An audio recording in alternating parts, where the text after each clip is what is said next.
A vieš čo ešte? Vieš čo? Nie, len čo ešte? Nemôžem uveriť tomu, že nás mama donútila, aby sme ju odniesli k jej autu. Len preto, že mala na nohe takýto maličký plusgierik. No, dúfajme, že na budúce, keď ju ponesieme, bude v malej urne. Zaplatím za urnu, keď ty zaplatíš kremáciu. Plať. Jake, kde je môj syn? Tu som, oci. Dobre. Počúvaj. Tvoj starý otec tu nebude, veď?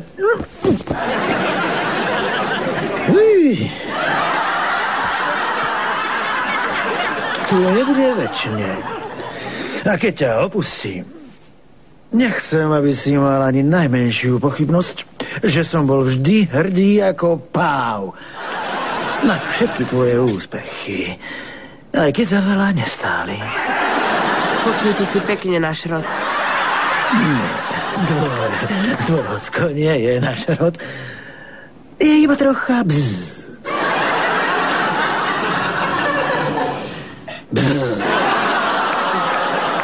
V každom prípade to najpodstatnejšie je, aby si vedel, ako veľmi ťa ľúbim.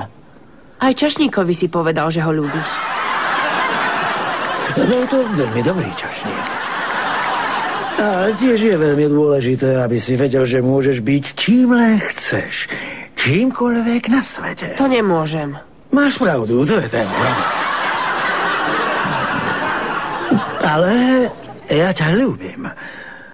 A máš líca ako siseľ. Choď si láhnuť. V škole sme sa učili o závislosti na alkohole. Ak by si potreboval novú pečeň, dám ti polku mojej. Hej, máme predsa dohodu. Áno, prepáč, oci. Najlepšie utratených 5 babiek. Tak poď, uložím ťa do postele. Prečo ma moja mama nedokáže pochváliť? Chcel som len, aby mi povedala, aký som skvelý.